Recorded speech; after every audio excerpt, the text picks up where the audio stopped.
పెనుగొండలో అంగన్వాడీ వర్కర్లు సిపిఎం నాయకులు మంగళవారం రోడ్డుపై ధర్నా చేపట్టారు. అంగన్వాడీ సమస్యలను వెంటనే పరిష్కరించాలని కోరుతూ ప్రభుత్వానికి వ్యతిరేకంగా నినాదాలు చేశారు. ఎన్నికల ముందు అంగన్వాడీలకు ఇచ్చిన హామీలు ప్రభుత్వం పట్టించుకోలేదని ఆవేదన వ్యక్తం చేశారు. ప్రభుత్వం స్పందించి అంగన్వాడీలకు కనీస వేతనం 26,000 ఇవ్వాలని, అన్ని సంక్షేమ పథకాలు అమలు చేయాలని డిమాండ్ చేశారు.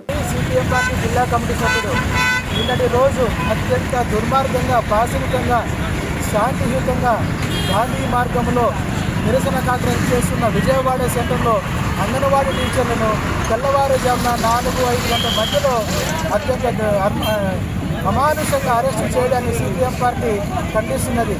ఏం అన్యాయం చేశారు ఈరోజు అంగన్వాడీ టీచర్లు?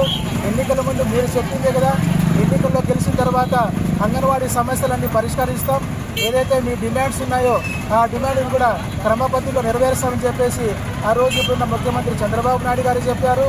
పాదయాత్ర సందర్భంగా నారా లోకేష్ బాబు కూడా చెప్పారు. ఇప్పుడు మీరు గద్దెనెక్కిన తర్వాత ఈరోజు అంగన్వాడీలో ఏదైతే మీరు చెప్పారో, ఎన్నికల ముందు ఏదైతే సమస్యలు హామీలు ఇచ్చారో ఆ హామీలు నెరవేర్చలేదని చెప్పేసి ఈరోజు మేము శాంతియుతంగా నిరసన కార్యక్రమాలు చేపట్టబడుతుంటే మహిళలను చూడుకోకుండా, వృద్ధులను చూడుకోకుండా, చిన్న చంటి పిల్లలతో ఉంటే నిద్రపోతున్న వారిని లేపి తెల్లారు 4-5 గంటల్లో అరెస్టు చేయడాన్ని మేము సిపిఎం పార్టీగా తీవ్రంగా ఖండిస్తున్నాం.